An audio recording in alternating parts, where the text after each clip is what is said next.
Macmillan Audio presents The Secrets of Midwives by Sally Hepworth. Read for you by Alison Larkin.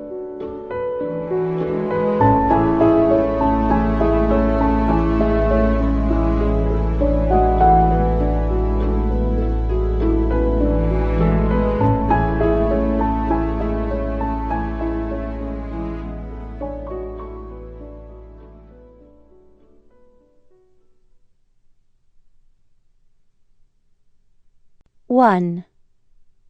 Neva. I suppose you could say I was born to be a midwife. 3 generations of women in my family have devoted their lives to bringing babies into the world. The work was in my blood. But my path wasn't as obvious as that. I wasn't my mother, a basket-weaving hippie who rejoiced in the magic of new, precious life.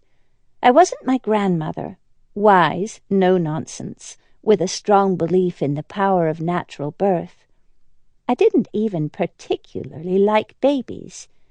No, for me, the decision to become a midwife had nothing to do with babies, and everything to do with mothers. On the queen-sized bed, Eleanor's body curved itself into a perfect C. I crept up farther between her legs and pressed my palm against her baby's head. Labor had been fast and furious, and I wasn't taking any chances. Eleanor's babies liked to catch us off guard. I'd almost dropped her first son, Arthur, when he decided to make a sudden entrance as Eleanor rocked over a birthing ball. She barely had time to gasp before he began to crown, and we all had to rush into position. Her second son, Felix, was born in the birthing pool, 5 minutes after I'd sent Susan, my birth assistant, on break. This time I was going to be ready. "You're nearly there."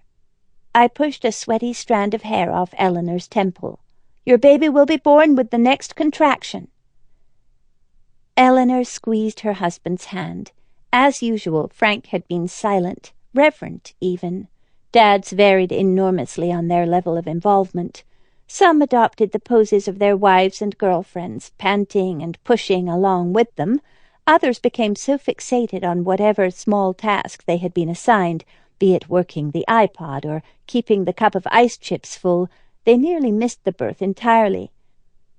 I had a soft spot for the reverent ones. They knew they were in the presence of something special.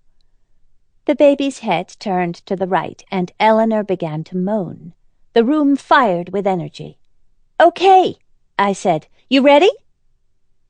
Eleanor dropped her chin to her chest. Susan stood at my side as I eased the shoulders out, first one, then the other, until only the baby's legs remained inside. "Would you like to reach down and pull your baby out, Eleanor?" Eleanor's sons had come too quickly to do this, but I was glad she'd get the chance now. Of all the ways a baby could be delivered, this was my favorite. It seemed only right that after all the work a mother did during labor, her hands should bring her baby into the world. A ghost of a smile appeared on Eleanor's face. "Really? Really?" I said. "We're ready when you are." I nodded at Susan, who stood ready to catch the baby if it fell.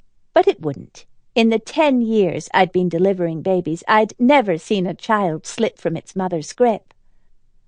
I watched as Eleanor pulled the black-haired baby from her body and lay it against her heart, pink, slippery, and perfect.